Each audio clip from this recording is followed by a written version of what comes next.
James Rapien. Now, you talk about a guy who's got a following, and that's not a plug for him to be retweeting any of our stuff because I know that's unethical. But he's a publisher of All Bengals, All Bearcats, Locked On Bengals, a podcast, covers the team for Sports Illustrated. James, good morning. How are you on this Friday? Busy week this week. Yeah, busy week. I'm doing well. Excited for week 3. Appreciate you having me.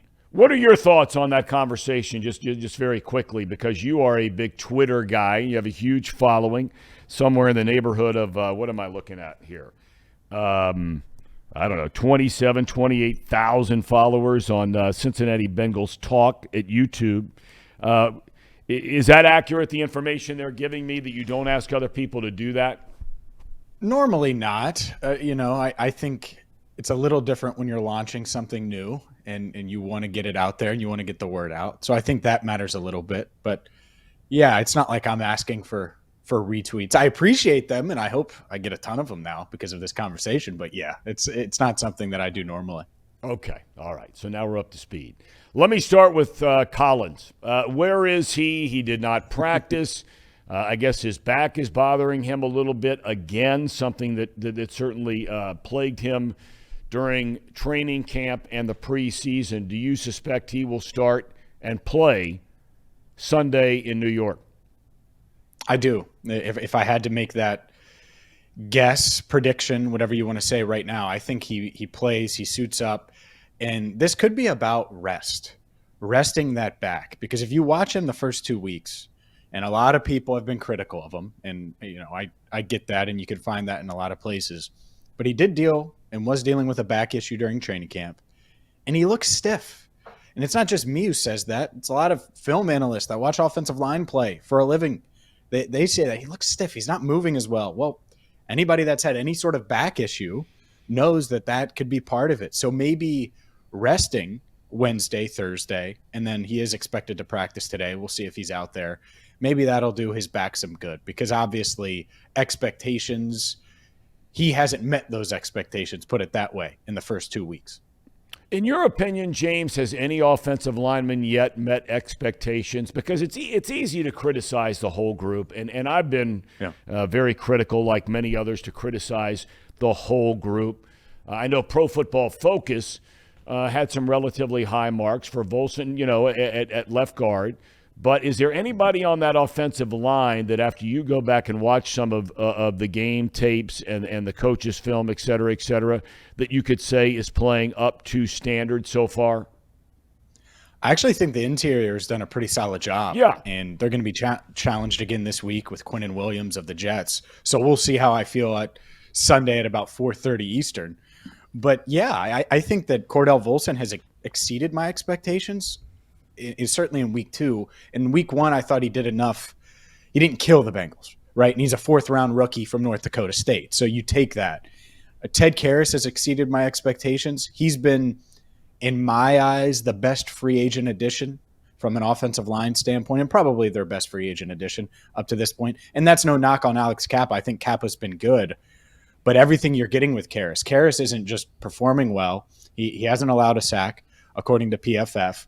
But he's also a leader in that locker room and the guy that's kind of trying to stabilize the ship right now after an 0-2 start. And that's hard to do, especially since he wasn't even on the team early March. So he's become a leader in that locker room, a captain.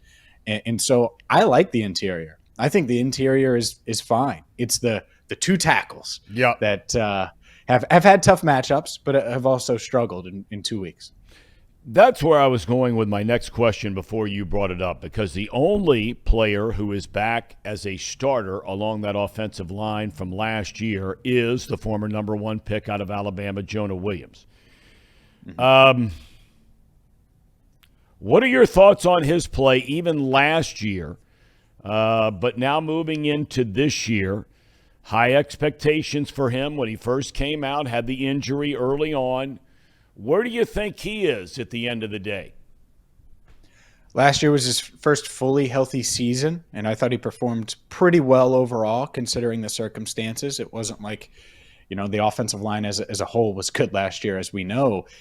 And so I was expecting him to take a step this year. And I think he's been okay or good about 95% of the time in the first 2 weeks. The problem, Tom, is that other 5% has been disastrous.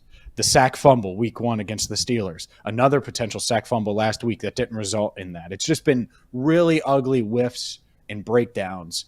And so you just hope he can be more consistent and avoid those disastrous plays. Offensive linemen get beat. That's just the reality of it. But when he's gotten beat, it's been really, really ugly, and it's stood out. And that has to change, I think, for him and for this Bengals offense if they want to function at the level that we expect them to. Well, let's talk about the offense for a minute. James, do you suspect or have you gathered anything from, I know it's limited amounts of time that the media is allowed into practices for both the Bengals and around the NFL. But, look, you have sources inside the locker room as players, coaches, et cetera. Do you sense that there will be any sort of change in philosophy with this offense going into week 3? I think it's going to come down to a couple of things. And the first one is, what do the Jets do? Because the Jets, everyone's talking about this Tampa 2 and 2 high safeties and everything that they've seen the first couple of weeks. The Jets don't really run that. Robert Saleh does not run that defense. I think it was been about 16% of the time if you look at the advanced stats. And so it's like, okay, well, will he run that? Or will he do what he normally does, do what he did last year against this Bengals team, which the Jets beat the Bengals last year. And so I think that's part of it. But, yeah, they have to switch up how they attack too high. And I think they know that because they haven't been able to get going. They haven't been able to get going early and get into a rhythm. And you can't go to New York and fall behind. And if they do that and they fall behind and it's 10-3 or 10-0 or 14-3, that crowd is going to be in it. They're going to be flying high. And so this offense has to get going. They haven't scored a first half touchdown. They need to score a first quarter touchdown. So it doesn't matter if it's Tampa 2, cover 1, cover 3. It doesn't matter the defense. This Bengals offense has to adjust. They have to be better, and they certainly know that. I want to ask you about Joe Burrow. Much was made, including on this show, of the comments made by Jason Whitlock this week.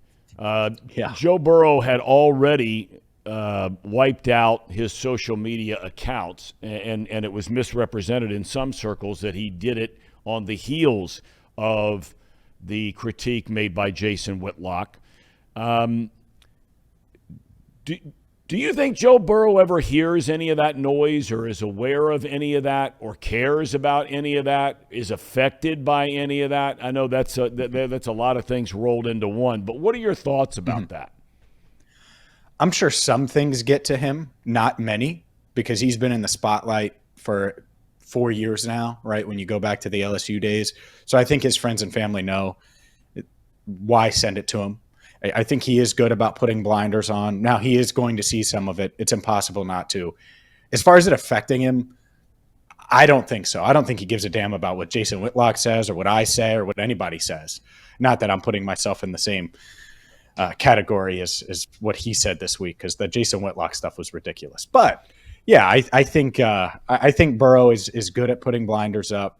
He said those relaxed comments, because I talked to him afterwards. That was more based on our questions than it was social media outrage. And I talked to him a few weeks ago. He hasn't had social media on his phone. So I think that part of it and it blowing up was kind of silly, but that's the downside, I think, to social media is sometimes it might not be factual, but it'll blow up anyway because it's a story. The defense. Everyone would agree that the defense through the first 2 games has played more than well enough. Had the offense even met 50% of expectations, heck, 30% of expectations, it's played well enough to have won games. I saw where the Ravens went out and they signed Jason Pierre-Paul. They bring him in because they feel like their pass rush is not where it wants to be. I want to talk about that area specifically because, look, I know a lot of people say, well, yeah, the defense played well because They faced Cooper Rush last week. They faced Trubisky in week 1. They've got Flacco now here in week 3. But as far as the pass rush is concerned, do you think this team has enough to disturb what opposing offenses and especially good quarterbacks want to do? We'll see. And it hasn't been where it needs to be. That's been one of the more disappointing things, I would say, about this team. And it's gone under the radar, but the fact that you have 2 sacks in 2 games, and when you needed to get a play, when you needed to make a play late against the Steelers, when they're driving downfield for the game-winning field goal, you couldn't do it. When you needed to make a play late against the Cowboys to get it to overtime, you couldn't do it. This defense has been solid, but they haven't gotten a pressure and made opposing quarterbacks feel them, and they haven't forced turnovers. And so those are 2 big things that you have to do, regardless of how Burrow's playing, regardless of how the offensive line is. And so, yeah, I mean, the defense, were they pretty good last week? Yeah, but they gave up 2 touchdowns to start the game. The crowd got into it. The momentum was all pointing towards the Cowboys. They had the momentum throughout the game because of it, and they forced 1 turnover and had 1 sack. It's just not enough on the road when you're going to give up back-to-back touchdowns to start the game. So, yeah, they need Trey Hendrickson specifically to get the pressure that we saw last year. We haven't seen that yet through 2 weeks. So Sunday's going to be an interesting opportunity because you have a Joe Flacco, who doesn't move well in the pocket, who wants to stand back there, doesn't have a great offensive line, and throw the ball downfield. And so we'll see if they can get to him. And that's one thing the Jets have started to build. And I know they were planning on building it around Zach Wilson, their number 1 pick a year ago, and he's been out injured, and there was some speculation he might be back next week. That remains to be seen. But they do have some guys on this team. Garrett Wilson immediately comes to mind. Anybody who watched him play at Ohio State, you could tell this guy is a special dude. Olave and Smith and Jigma got a lot of the big pub. I thought of that group, Wilson was the best group. Some would disagree. I thought he was the best of that group. But his first 2 touchdowns in the NFL came at Cleveland last week. They have some guys that can hurt you now if you give Flacco enough time to throw the ball. And Flacco can still hurt you if you give him enough time to throw the ball. He's not some washed-up stiff, I don't think. Do you? No, he's not. We saw it last week. If you better get to him and make him feel you, especially early. The last thing you want is Joe Flacco. You look up and he's 7 of 9 for 89 yards and a touchdown on the opening drive. And he completed 3 checkdowns to Breece Hall, 1 to Michael Carter. He pushed the ball downfield. They have Elijah Moore, who I think really liked coming out of college, 2nd-year receiver in Jamar Chase's draft class. Corey Davis, former 5th overall pick. And then you mentioned it, Garrett Wilson. They have guys that can make plays. And so the way to remedy that, obviously you can guard them. I get that. And the Bengals secondary should be up for that challenge. Or you could just get pressure on Flacco, force a couple of turnovers, take the crowd out of the game early, and really do what a lot of people should expect the reigning AFC champs to do against a Jets team that has a nice roster, but it is still building. And I still don't think they're ready to, contend for the playoffs. Maybe I'm wrong. Maybe last week was the start of something special, but I don't think they're there yet. No, I mean, last week was a miracle, really, when you stop and think about it. That had not occurred in an NFL game, being down 13 or more and coming back to win with less than 90 seconds left in the game. Hadn't happened in 21 years. So that was truly a miracle, but they did it. I mean, you got to give them credit. The bottom line is they did it, and they executed on the onside kick and so on and so forth. I ask you every week, we're talking about a lot of things where if you're a Bengals fan or someone who covers the Bengals, talks about the Bengals, you're sitting here going, oh, man, I don't know about this, I don't know about that, and what about this? Is the vibe pretty good down there? I know Burrow told everybody to relax. But watching, even Zach Taylor press conferences, there seemed to be a little more edge this week, perhaps rightfully so when you start 0-2 and the subsequent questions that follow. But I ask you every week, does the vibe strike you as urgent, as not panic, but close to that? Or is it, hey, everything they say is exactly how they feel. We're going to get this thing going. I think they feel that way, right? I also think that there's the urgency of, okay, well, if we're going to do it, let's do it. And that's what I would say. I mean, I talked to a player yesterday. He's like, nobody's pointing fingers because there's flaws up and down. I could blame the defense. I could blame Burrow, the offensive line. I could say that the receivers aren't getting open early enough. I could say Mixon's not making good enough cuts with the ball in his hands, and he certainly isn't pass blocking at a high level. I mean, you could blame everybody. And so they could do that. They aren't doing that yet. And so I think that's good. I think the vibe is good. I think they're confident. But I also think they know that if they lose against the Jets and fall to 0-3, that's as close to a season ender as you can have. And so it's a huge game. And they know they need to go out there and play the way they're supposed to. And so will they? I don't know. I thought they were going to do that in the first 2 weeks. Mm-hmm. It's really hard for me to be bullish on them now, even though on paper it's easy to be. But from what I've seen the past 2 weeks, why would I think that, oh, yeah, they're just going to go to New York and handle business? So I still expect that because of the talent they have, and I think they're more talented than the Jets, and the vibe is good and trending that way. But I also get the fans out there that say, you know what? Until I see it, I really can't believe it right now after what's been 8 quarters and an overtime of underwhelming football. Well, there's no doubt, and especially when you start looking at the schedule. I mean, everybody knew early on that, the Steelers were not going to be playing with Ben Roethlisberger anymore. Nobody knew about Dak Prescott. Everybody figured that game was going to be a challenge. But now all of a sudden, you're looking at Baltimore twice. I think Cleveland's got a decent team. I really do. And I think when they get Deshaun Watson back, James, I watched him last night, and I think to myself, you can do a lot worse in this league than having Jacoby Brissett as your number 2 quarterback. They're 2-1. And every time they win a game without Watson, and he may come back rusty and he may come back and stink, but that's certainly not his track record. But everybody's talked about Baltimore and Cincinnati. I look at Cleveland and I think to myself, that defense, the personnel on defense, the pass rush, the run game, I think the Browns are a better team than people initially gave them credit for. You agree with that or no? I think they're really good. I think they're really good. They're really talented.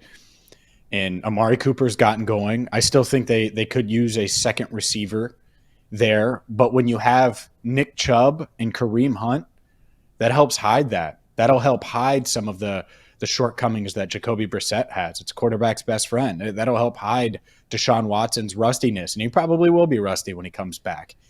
And so, yeah, I think they are pretty good. And they're going to be in the mix for the division. The Bengals are going to have to go there on Halloween and handle business and get, that game edge, that tiebreaker edge on them, because who knows what they look like when Watson does come back. So, yeah, you saw it yesterday, right? Amari Cooper, the way he's playing, the way Chubb's running.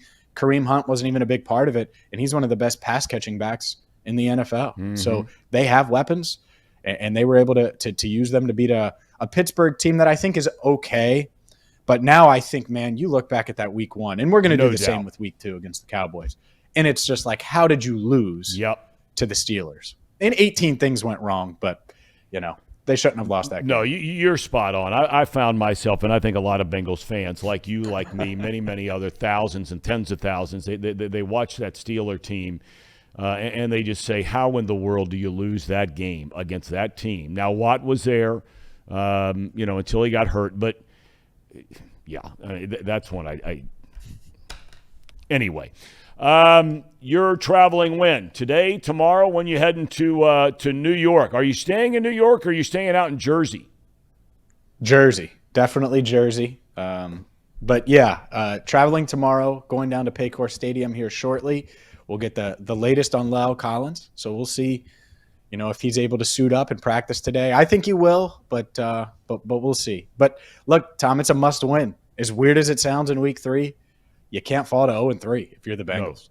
No, there's no doubt about it. This is a must-win, or you will see all the things you just said they're not doing now. Those cracks will start to happen, pointing fingers, all kinds of things conceivably could go on. Hopefully, that is not the case when we reconvene early next week. James, Godspeed, safe travels. Thank you for your time, and have a good weekend up there. Sounds good. Thanks, Tom. Appreciate you having me. James Rapien, kind enough to join us and bring us up to date on everything that is the Cincinnati Bengals.